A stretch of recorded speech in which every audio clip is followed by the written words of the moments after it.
जब हम 75 वर्ष की इस यात्रा का सिंहावलोकन करते हैं तो स्वतंत्रता से लेकर आज तक के सभी बड़े निर्णय और बड़ी घटनाएं बरबस हमारी आंखों के सामने आ जाती हैं। आज से 75 वर्ष पूर्व सिर्फ भारत स्वतंत्र नहीं हुआ था, पूरे विश्व की मानवता की सोई हुई आत्मा जीवंत हुई। आज मोदी जी के नेतृत्व में हम उस पंक्ति में आकर खड़े हुए हैं जब उन सारे देशों के साथ भारत की गणना अग्रणी देशों में होती है। India is the mother of political democracy, but also the foundation head of religious and spiritual democracy in the world, which is not found anywhere in the world. जब इस देश के प्रथम प्रधानमंत्री पंडित जवाहरलाल नेहरू जी बने, परंतु वो ईश्वर की कृपा से एक समृद्ध परिवार से आते थे। उनके बचपन से उनके मुंह में सोने का चम्मच था और आज 75 वर्ष के बाद एक ऐसा प्रधानमंत्री है जिसने बचपन प्लेटफॉर्म पे दौड़ते हुए चम्मच और चाय के गिलास को लेकर दौड़ते हुए गुजारा है। कि आप लोकतंत्र लक्ष्मी नारायण की कृपा से लेके दरिद्र नारायण के सम्मान तक आके खड़ा हो गया है। ये परिवर्तन इस 75 वर्ष में लोकतंत्र में आया है।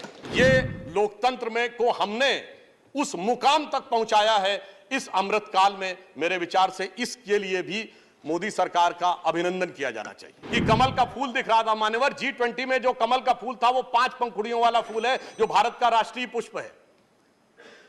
हमारा कमल का फूल 8 पंखुड़ियों वाला है। तो ध्यान रखना चाहिए कि आज अगर भारत को सुपर पावर बनना है तो हमें इंटेलेक्चुअली भी आगे बढ़ना है, फाइनेंशियली भी। हमें लक्ष्मी जी की भी कृपा चाहिए और सरस्वती जी की भी कृपा चाहिए और दोनों ही कमल पे विराजती है। माननीय सभापति महोदय, आज हम सब लोग इस संसद में इस देश के 75 वर्ष लोकतंत्र के होने पर चर्चा करने के लिए एकत्र हैं। जब हम 75 वर्ष की इस यात्रा का सिंहावलोकन करते हैं तो स्वतंत्रता से लेकर आज तक के सभी बड़े निर्णय और बड़ी घटनाएं बरबस हमारी आंखों के सामने आ जाती हैं। यदि हम स्वतंत्रता से प्रारंभ करें तो मैं याद दिलाना चाहता हूं कि महर्षि अरविंद ने यह कहा था कि जो स्थान इस शरीर में आत्मा का है वो स्थान भारत का पूरे विश्व में है। अर्थात आज से 75 वर्ष पूर्व सिर्फ भारत स्वतंत्र नहीं हुआ था, पूरे विश्व की मानवता की सोई हुई आत्मा जीवंत हुई थी। और भारत की वह जीवंतता किस रूप में आती थी, यानी हम क्या थे। 2000 वर्ष से अधिक के आक्रमण, 800 वर्ष से अधिक की गुलामी, उसके बाद जब हमने स्वतंत्रता का सवेरा देखा तो हमें समझना चाहिए वो देश था कि श्री अरविंदो ने ऐसे ही नहीं कहा था। इसके लिए कहा गया है, गायन्ति देवा किल गीत कानी धन्यास्तुते भारत भूमि भागा स्वर्गापवर्गास्पद भाग हेतो भवंति भूया पुरुषा सुरत्वात्। अर्थात वह भारत भूमि धन्य है, देवता जिसकी स्तुति में गीत गाते हैं, जो स्वर्ग के समस्त पदों पे रहने के बाद मनुष्य के रूप में जन्म लेने को यहां लालायित रहते हैं। तो आप समझिए, क्योंकि मोक्ष भूमि यही है और यहीं से मोक्ष मिलता था, तो उस देश के हम प्रतीक थे जिसने आजादी की वो पहली किरण देखी।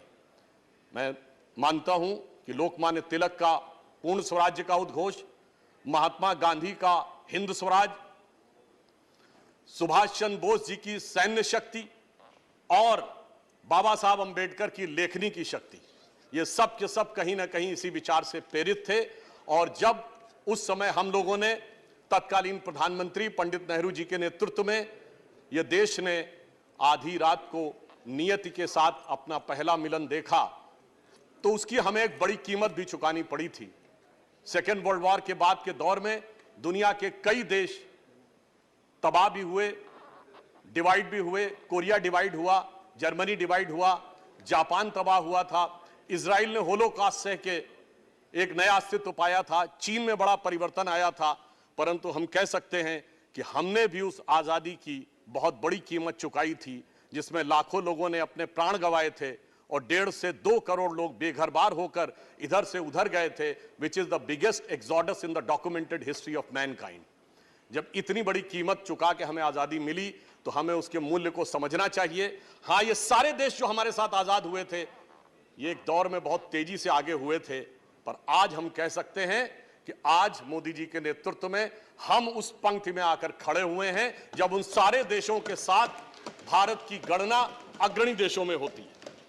अभी हमारे प्रतिपक्ष के नेता मनोज झा जी ने उल्लेख किया था कि आज समाज में उतनी कटुता उनको दिखाई पड़ती है जितनी विभाजन के समय भी नहीं थी। मैं कहना चाहता हूं मान्यवर, विभाजन के समय कटुता की बात नहीं, दृढ़ता की कमी थी। जो दृढ़ता आज है, अगर ये होती तो शायद विभाजन का विधान ही पास नहीं होता। यदि देश विभाजन का स्वीकार विधान नहीं होता तो भारत मां का अंचल पाकिस्तान नहीं होता। अब 75 वर्ष के इस कालखंड को मैं ये कह सकता हूं तीन कालखंड में विभाजित करना चाहूंगा। पहले 25 वर्ष 1947 से 72, दूसरे 25 वर्ष 72 से 97 और तीसरे 25 वर्ष 98 से आज का समय। पहले 25 वर्ष हमारे नेता प्रतिपक्ष माननीय खड़गे जी ने कहा कि दुनिया को इस बात को लेकर संदेह था कि भारत लोकतंत्र रह पाएगा या नहीं। मैं उनकी बात का समर्थन करता हूं, क्योंकि उस समय लोकतंत्र को लेकर भारत की डेमोक्रेसी, यदि यह कहा जाए एम्ब्रॉयनिक स्टेज में थी, यानी गर्भावस्था में थी, तो अतिशयोक्ति नहीं होगी। यानी लोगों को यह शक था कि यह लोकतंत्र रहेगा, उठ पाएगा या नहीं। मगर जानते हैं किसको शक था? केवल उन्हीं को शक था जिन्हें भारत की परंपरा और भारत की व्यवस्था के बारे में नहीं था। उस गर्भावस्था के संस्कार इतने प्रबल थे हजारों वर्षों से कि मैं कोट करना चाहता हूं, बाबा साहब अंबेडकर ने 28 अक्टूबर 1951 को यह कहा कि डेमोक्रेसी आज भले ही हमारे लिए नई दिखाई पड़ती हो, परंतु हमारा इतना गहरा प्रभाव है कि उन्होंने कहा कि महापरिनिर्वाण सूक्त में लिखा है, जब भगवान बुद्ध का महापरिनिर्वाण हो रहा था तो उन्होंने कहा कि जहां पर समिति बैठी हुई थी, जहां उन्होंने कहा कि वह कार्रवाई पूरी करे और उसके उपरांत ही लोग यहां पर आए। अर्थात व्यवस्था के तहत बैठकर लोकतांत्रिक निर्णय किस प्रकार से होते थे, उन्होंने इस विषय को रेखांकित किया। और नेता सदन पीयूष गोयल जी ने जब इस बात का उल्लेख किया था कि वैदिक काल में भी सभा और समिति थी। चोल साम्राज्य में हमारे कई प्रतिपक्षी लोगों ने बोला गांवों में समितियों का चयन जैसे वोट के द्वारा होता था।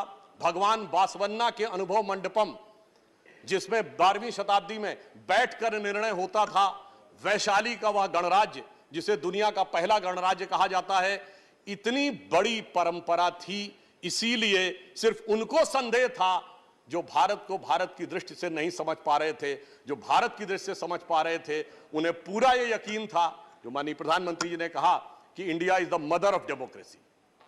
मगर मैं आगे बढ़ना चाहता हूं। लोग ये मानते हैं कि डेमोक्रेसी की शुरुआत, पॉलिटिकल डेमोक्रेसी सिर्फ हमारे यहां थी। ऐसा नहीं था। मैं उदाहरण देना चाहता हूं, दुनिया में जितनी भी सभ्यताएं और देश थी उनमें कहीं भी धार्मिक विषय पे, रिलीजियस विषय के ऊपर डेमोक्रेसी का कोई उल्लेख नहीं है, कोई डिस्कशन नहीं हो सकता। सिर्फ जो कहा गया उसे सुन लो, इसके अलावा कोई डिस्कशन का उल्लेख नहीं है। परंतु सिर्फ हमारे यहां था। वैदिक काल में शास्त्रार्थ होता था। एक ही धर्म ग्रंथ के एक हिस्से को लेकर एक द्वैत का मत है, एक अद्वैत का मत है, एक विशिष्टाद्वैत का मत है, और जो कहा गया कस्मै देवाय हविषा विधेम, यानी प्रश्न और उसके बाद निर्णय। तो मैं कह सकता हूं India is the mother of political democracy, but also the foundation head of religious and spiritual democracy in the world, which is not found anywhere in the world. और इसलिए मैं ये कहना चाहता हूं कि हमारे संविधान निर्माताओं ने इस भाव को भली भांति समझा। परंतु जब डेमोक्रेसी अपने प्रारंभिक कालखंड में थी 25 वर्ष के, तब उस समय यदि यह विचार किया जाए तो कहा जाता है कि सत्ता पक्ष के बहुत से लोगों ने बड़ा योगदान दिया। तो मैं भी याद दिलाना चाहता हूं हमने क्या योगदान दिया। प्रतिपक्ष के रूप में जब देश के सामने चुनौती आई तो हमने कभी इस बात की चिंता नहीं की कि हम प्रतिपक्ष में हैं या हमारे साथ क्या हुआ है। 1962 की चाइना वॉर हुई तो भारतीय जनसंघ के रूप में तत्कालीन प्रधानमंत्री पंडित नेहरू जी का जो हमने सहयोग और समर्थन किया, और जनसंघ ही नहीं, राष्ट्रीय स्वयंसेवक संघ ने इतना सहयोग किया कि गांधी नेहरू जी ने पूरी पूरी प्रशंसा की और 26 जनवरी 1963 को गणतंत्र दिवस परेड में बुलाया। 1965 वॉर में लाल बहादुर शास्त्री जी का जिस प्रकार से सहयोग किया, यह पूरी तरीके से ऑन रिकॉर्ड है कि उन्होंने ऑल पार्टी मीटिंग में जनसंघ के अध्यक्ष नहीं, गुरु जी को भी बुलाया था। यह पहले 25 वर्ष में आगे बढ़ते हुए जब हम 1972 के पास पहुंचे तो आप सभी बड़े गर्व से कहते हैं कि 71 की वॉर के समय अटल जी ने इंदिरा जी की भूरी भूरी प्रशंसा की थी। यह होता है विपक्ष के रूप में लोकतंत्र को मजबूत रखने के लिए एक सकारात्मक भूमिका निभाना, और कैसे उस प्रारंभिक अवस्था में हमने आगे किया। वैसे मैं ये भी कह दूं, वो अटल जी ने वो नहीं बोला था जिसके बारे में बहुत ज्यादा बोला जाता है, क्योंकि इंदिरा जी की ऑफिशियल जीवनी पुपुल जयकर जी ने लिखी थी और उन्होंने बहुत खोजा था, मगर वो चीज नहीं मिली थी जो कहा जाता। परंतु ये ईमानदारी की बात है कि वह प्रशंसा की थी और उसके द्वारा देश बढ़ता हुआ आगे तक पहुंचा। तो इसलिए मैं कह सकता हूं कि पहले कालखंड में विपक्ष के रूप में हमने डेमोक्रेसी को मजबूत करने में महत्वपूर्ण भूमिका निभाई। अगला कालखंड आता है 72 to 97। इसे मैं कह सकता हूं कि this is the nascent stage of democracy, क्योंकि पहले कालखंड के 25 वर्ष में चुनाव होते थे, सरकार नहीं बदलती थी। तो सरकार नहीं बदलती थी तो लोकतंत्र का दूसरा स्वरूप नहीं आता था। अब 72 से 97 वाले कालखंड में सरकारें बदलनी शुरू हुई। लोकतंत्र ने इमरजेंसी का वह काला अध्याय देखा जो कि बहुत दर्दनाक और दुखद था।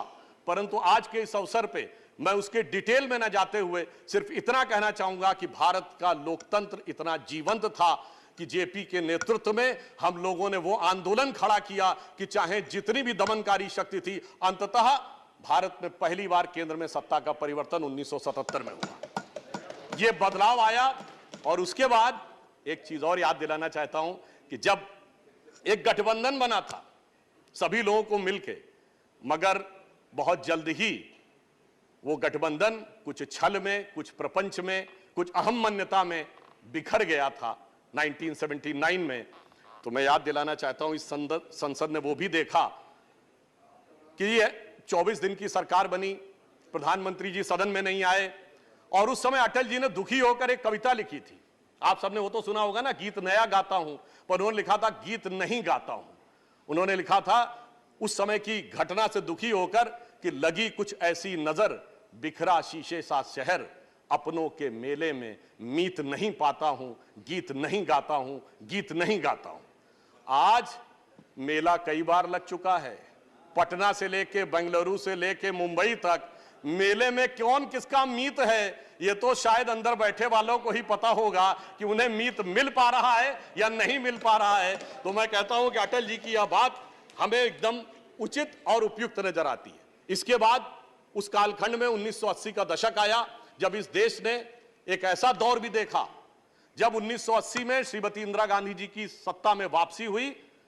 तो अभी हमारे प्रतिपक्ष के नेता और कई लोग कहते थे कि सरकारों को हटाया गया, विपक्ष की तमाम सरकारें केवल इस आधार पर बर्खास्त कर दी गई कि केंद्र में आपकी पार्टी चुनाव हार गई है तो राज्यों में आपको शासन करने का अधिकार नहीं रह गया है। मुझे लगता है कि इस आधार के ऊपर सरकार केंद्र में आई और उसने विपक्ष की सारी सरकारों को एक झटके में बर्खास्त कर दिया। यह भी लोकतंत्र के लिए एक चुनौती का दौर था। और 80 के दशक में दो सबसे शक्तिशाली सरकारें हम लोगों ने देखी, श्रीमती इंदिरा गांधी जी की 2/3 बहुमत की सरकार और राजीव गांधी जी की 80% बहुमत की सरकार। मगर इसी समय में देश ने बहुत बड़ी चुनौतियां, यह भी विडंबना थी कि सबसे शक्तिशाली बहुमत की सरकारों के दौर में आतंकवाद भी देश ने सबसे भयानक रूप में उठता हुआ देखा। फिर एक दौर आया जब 1980 के दशक का अंत हुआ और उस समय राष्ट्रवाद एक नए स्वरूप में उभरा, भारत के समाज में भी परिवर्तन आया, सामाजिक न्याय एक नए स्वरूप में उभरा, श्री राम जन्मभूमि का आंदोलन उभरा और इस देश की पॉलिटिक्स यूनिपोलर से बाइपोलर हुई। जब 1991 में हम लोग मुख्य विपक्षी दल बने 120 सीटों के साथ, और उसी समय अर्थव्यवस्था का भी पुराना ढांचा टूटा। जो नेहरूवियन मॉडल था वो उस समय doctor Manmohan Singh finance minister थे और श्री पीवी नरसिम्हा राव जी प्रधानमंत्री थे, उन्होंने उसको समाप्त किया। और मुझे याद है, मैं तो बहुत बच्चा था उस समय, स्टूडेंट था, उस खुली अर्थव्यवस्था में भाषण देते हुए सदन में अटल जी ने बड़े चुटीले अंदाज में एक बात कही थी। उन्होंने कहा था कि अर्थव्यवस्था के दरवाजे खोल दिए गए हैं, कह दिया गया अब खुली अर्थव्यवस्था आ गई है। मगर उन्होंने कहा सभापति महोदय, जितने दरवाजे आगे के खोले गए उतने पीछे के दरवाजे भी खोल दिए गए। और फिर उन्होंने कहा कुछ तो ऐसे भी हैं जो पीछे के दरवाजे ही नहीं, रोशनदान से भी अंदर आने के लिए दरवाजे खोल दिए गए हैं। इस प्रकार से उन्होंने उस खुली अर्थव्यवस्था का समर्थन और उसकी विद्रूपता के ऊपर एक अटैक भी करने का कार्य किया। और फिर इस देश ने वो दौर भी देखा जब 13 दिन की सरकार बनी, और उस 13 दिन की सरकार ने इस संसद के इतिहास में मील का पत्थर स्थापित कर दिया, जब संसद की सीधी कार्रवाई का प्रसारण हमने उस 13 दिन की सरकार में प्रारंभ किया। तो लोकतंत्र में पारदर्शिता और संसदीय कार्य की पारदर्शिता में मील का पत्थर हमने 1996 में 13 दिन की सरकार में स्थापित किया। फिर 97 में, चूंकि अब हम उत्तरोत्तर शक्तिशाली होते जा रहे थे, तो सब मिलकर हमारे खिलाफ एकजुट थे। और इस संसद में वो दृश्य भी देखा कि सामान्यतः सरकार में एक दल होता है और बाकी सब दल विपक्ष में होते हैं। इस 50वें साल में हमने वो दृश्य देखा कि विपक्ष में एक दल था और बाकी सारे दल सरकार में थे, सरकार के साथ थे या सरकार के अंदर थे या सरकार के बाहर थे। जिसमें आप सबको वह ध्यान होगा जो प्रमोद महाजन जी ने बोला था कि वो विदेश में गए और उनका परिचय हुआ चाइना में कि साहब हम सबसे बड़े दल हैं और हम सरकार से बाहर है, विपक्षी दल है। फिर उन्होंने कांग्रेस के सदस्य का परिचय कराया, दूसरे सबसे बड़े दल हैं मगर ये सरकार में नहीं है, समर्थन कर रहे हैं। फिर तीसरे व्यक्ति का परिचय कराया और कहा कि साहब ये सरकार के साथ है मगर मंत्री नहीं है, सरकार में नहीं है। और फिर उन्होंने कहा कि रमाकांत कलब जी थे, उन्होंने कहा जी ये एकमात्र सांसद हैं अपने दल के और ये सरकार है। तो मेरे विचार से संसद का यह स्वरूप भी उस समय हमने देखा। वैसे इस अवसर के ऊपर मैं कोई चुभती बात नहीं करना चाहता, पर यह भी याद है कि 97 में गुजराल जी की सरकार किस मामले पे गई थी। जैन कमीशन की रिपोर्ट, स्वर्गीय राजीव गांधी जी की दुखद हत्या और उसको लेकर कुछ लोगों के, पार्टियों के नेताओं के साथ संबंध को लेकर यूनाइटेड फ्रंट की सरकार गिराई गई थी और कहा गया था कि यह सरकार नहीं चल सकती यदि डीएमके के साथ समर्थन वापस नहीं लेते।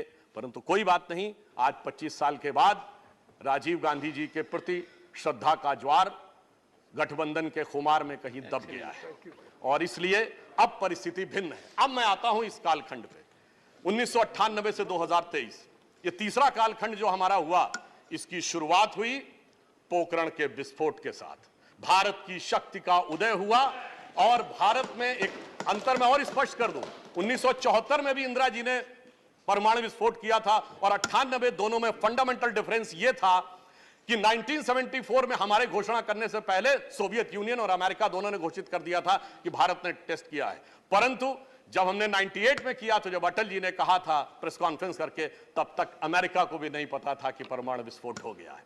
और दूसरा, 98 में हमने 5 एक्सप्लोजन किए थे जिसमें हाइड्रोजन बम से लेके सब किलो टन तक के थे। और अंतर यह था कि 74 में हमने कहा था कि हमने शांतिपूर्ण पर्पस के लिए किया है, 98 में हमने कहा now we are the nuclear state, और हमने अपने को न्यूक्लियर स्टेट डिक्लेयर किया था। फिर इसी सदन में एक और भी चीज हुई जो सभापति महोदय, कभी कभी क्या होता है टेक्निकलिटी और मॉरलिटी के बीच की धारा बहुत छोटी होती है। अप्रैल 1999 में एक वोट से सरकार गिरी और वो एक वोट किसका था? उस समय श्री गिरधर गोमांग जो कि उड़ीसा के मुख्यमंत्री बन चुके थे, तो टेक्निकली तो वो संसद के में वोट कर सकते थे, पर मैंने कहा ना टेक्निकलिटी और मॉरलिटी के बीच की जो धारा होती है वो बहुत हल्की होती है। खैर कोई बात नहीं, एक वोट से सरकार गिरी, परंतु उसके बाद पुनः हम लोग आए पुनः हम लोग सत्ता में आए और उसके बाद 2004 का दौर आया। 2004 में हम 7 सीटों के अंतर से चूक गए, परंतु मैं यह भी कहना चाहूंगा उस दौर में भी डॉक्टर मनमोहन सिंह जब प्रधानमंत्री बने तो मैं एक बात कहना चाहूंगा, आज बहुत सारे विदेश के अखबारों संस्थानों को लोग कोट करते हैं, कई विदेशी अखबारों ने और कई अंतरराष्ट्रीय बुद्धिजीवियों ने, जिसमें भारत के भी थे, नोबेल पुरस्कार विजेता भी थे, उन्होंने 2004 में कहा था एक बात कि India is a marvel of democracy, क्योंकि उन्होंने कहा a leader of the ruling party who is a Christian lady is asking a Muslim president to appoint a Sikh as prime minister of the country when 80% are Hindus. That's why India is a marvel of democracy। और मैं कह सकता हूं यही crux of democracy है, ये मूल भाव है जिसकी वजह से यहां सबको समान रूप से रहने का मौका मिलता है और आगे चलने का मौका मिलता है। आगे के 10 वर्षों के ऊपर मैं इस समय में बहुत टिप्पणी नहीं करना चाहूंगा, क्योंकि मेरे विचार से इशारों को अगर समझो राज को राज रहने दो। वो सबको यह बात पता है कि उस कालखंड में क्या हुआ, अब मैं आता हूं 2014 पे। जब 2014 में 16 मई 2014 को श्री नरेंद्र मोदी जी के नेतृत्व में हमें स्पष्ट बहुमत मिला, तो उस समय परिस्थिति यह थी कि मैं याद दिलाना चाहता हूं 18 मई 2014 लंदन के संडे गार्डियन ने अपने आर्टिकल में लिखा, सिर्फ पहली लाइन बोलूंगा, आगे का नहीं बोलता हूं। उन्होंने कहा, this is the India second tourist with destiny. यह नियति के साथ दूसरा मिलन था, क्योंकि पहली बार एक ऐसे दल को सत्ता मिली थी जिसका उत्पत्ति विचार स्वतंत्र भारत में हुआ, और पहली बार किसी गैर कांग्रेसी दल को स्पष्ट बहुमत मिला। परंतु यह सरकार सिर्फ सरकार बदलने के लिए नहीं थी, यह विचार बदलने के लिए थी। और इसीलिए मोदी जी ने प्रधानमंत्री बनने के बाद वो कुछ ऐसे विषय उठाए जो कहा गया नॉन पॉलिटिकल है। जैसे उन्होंने कहा स्वच्छ भारत अभियान, बेटी बचाओ बेटी पढ़ाओ का विषय कहा, परंतु यह विचार बदलने के लिए था। आज आप देखिए, हमारे आप में से किसी के भी हाथ में कोई पैकेट और रैपर होता, जैसे पहले कोई आसानी से लोग फेंक दिया करते थे, अब ऐसा नहीं होता। और अगर उन्होंने बेटी बचाओ बेटी पढ़ाओ कहा, तो नवजात शिशुओं के लिंग अनुपात में भारी परिवर्तन दर्ज किया गया है, और इस साल पहली बार ऐसा हुआ है नवजात शिशुओं में लड़कियों की संख्या अधिक आई है। यानी यह इतना बड़ा परिवर्तन आया। और अभी उदारता की बात कर रहे थे हमारे खड़गे जी, तो मैं याद दिलाना चाहता हूं कि इसी दरमियान स्टैंडिंग कमेटीज की जब बात होती है, तो जो बिल आए हैं 2014 के बाद सरकार की तरफ से, तो उसमें 46 बिल्स आए हैं, जिसमें 14 स्टैंडिंग कमेटी को और 23 सेलेक्ट कमेटीज को गए हैं। यानी 46 में 37, 80% बिल पार्लियामेंट्री कमेटीज को गए हैं। यह फैक्ट भी हमें ध्यान रखने की आवश्यकता है। और इसी के साथ मैं एक और बात भी कहना चाहता हूं, उन्होंने कहा था थोड़ा बड़ा हृदय होना चाहिए। तो याद करिए मोदी जी का पहला भाषण 2014 में, जब उन्होंने क्या कहा कि हम तो समाज के सबसे गरीब व्यक्ति की तरफ नजर रखते हैं, क्योंकि हम दीनदयाल जी के अंत्योदय से प्रेरित हैं। और आगे उन्होंने कहा, महात्मा गांधी हो, लोहिया जी हो या दीनदयाल जी हो, सभी का विचार इसी भाव से प्रेरित था। हमने इसकी कोई चिंता नहीं की कि कौन हमारी पार्टी का है, कौन हमारी पार्टी का नहीं। और विशाल हृदय तो इतना दिखाया कि सरदार पटेल की दुनिया की सबसे विशाल मूर्ति बनाकर दिखाई। हमें इस बात से कोई प्रभाव नहीं पड़ता कि उनके कालखंड में भले ही आरएसएस पे बैन लगा हो, परंतु जिसने देश के लिए इतना ऊंचा काम किया, उसका मुकाम भी उतना ऊंचा होना चाहिए। फिर मैं ये भी याद दिलाना चाहता हूं, मोदी जी के ही कालखंड में सिर्फ इतना ही नहीं हुआ, हमने श्री अटल बिहारी वाजपेयी जी को ही भारत रत्न नहीं दिया, प्रणब मुखर्जी जी को भी भारत रत्न दिया। हमने तरुण गोगोई जी को भी पद्म भूषण दिया, एससी जमीर जी को भी पद्म भूषण दिया। मुझे लगता है शायद इससे ज्यादा उदारता, बगैर इस बात की चिंता किए हुए कि कौन हमारी पार्टी का है, कौन हमारी पार्टी का नहीं है, भारत के इतिहास में यह देखने को नहीं मिलता है जो उदाहरण उन्होंने दिया। हां, यह जरूर कह सकते हैं कि बहुत से ऐसे लोग, उनको इसमें भी उदारता न नजर आई हो, जो बाबा साहब का बहुत उल्लेख करते हैं। और बाबा साहब को भारत रत्न देने में इतना लंबा समय लग गया था, उनके कालखंड में नहीं मिला था। हमारी जब सरकार आई, तो अटल जी की सरकार के समय में, जहां उन्होंने अंतिम सांस ली थी, उस अलीपुर रोड बंगले को सरकार ने लेकर उसको स्मारक बनाया। मोदी जी ने मुंबई में और लंदन तक जाके जिस मकान में डॉक्टर बाबा साहब अंबेडकर रहे थे, भारत सरकार ने उसको लेकर उसे स्मारक बनाने का काम किया।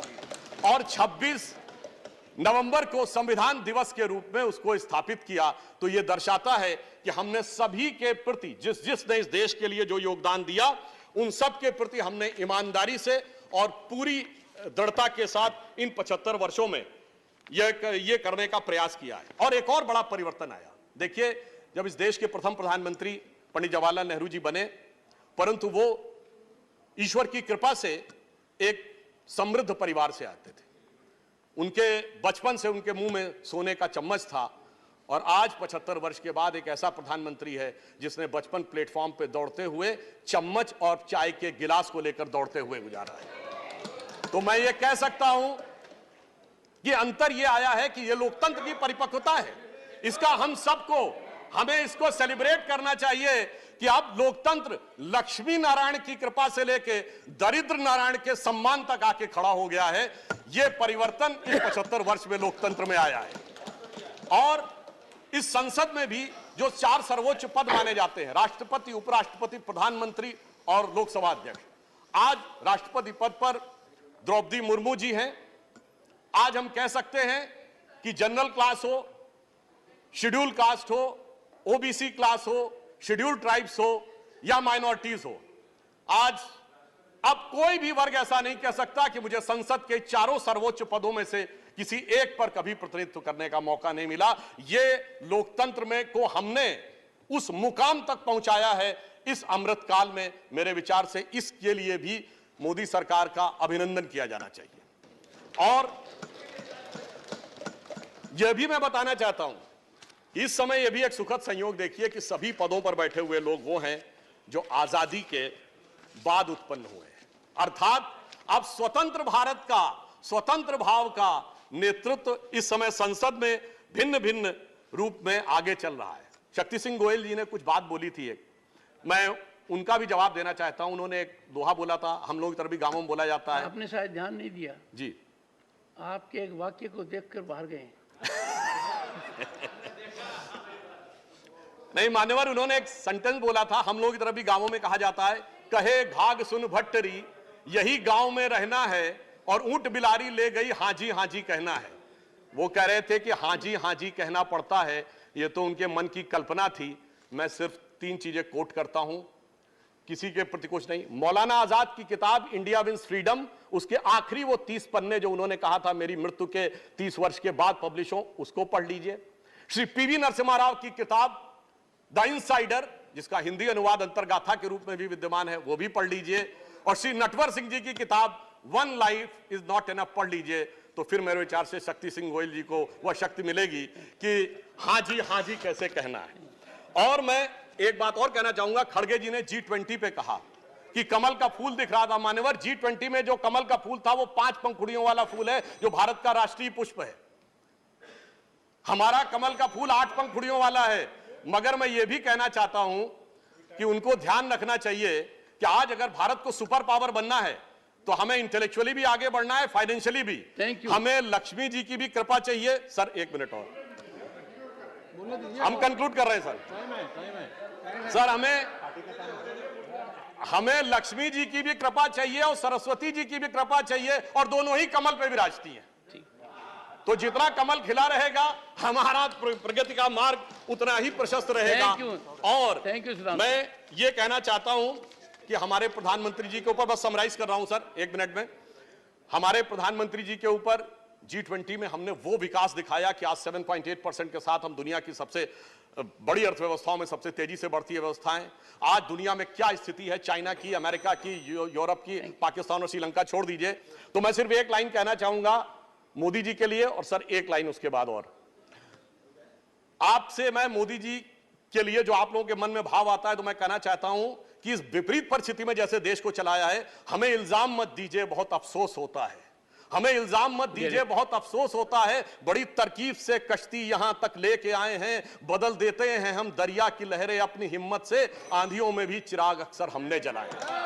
और अंत में सर 1 मिनट, अंत में मैं अटल जी की उस पंक्ति से समाप्त करता हूं। आप सबसे आह्वान करता हूं, नई संसद में जा रहे हैं तो वो जो उनकी पंक्ति थी कि आओ मिलकर दिया जलाएं, तो मैं ये कहना चाहता हूं, आहुति बाकी यज्ञ अधूरा, अपनों के विघ्नों ने घेरा।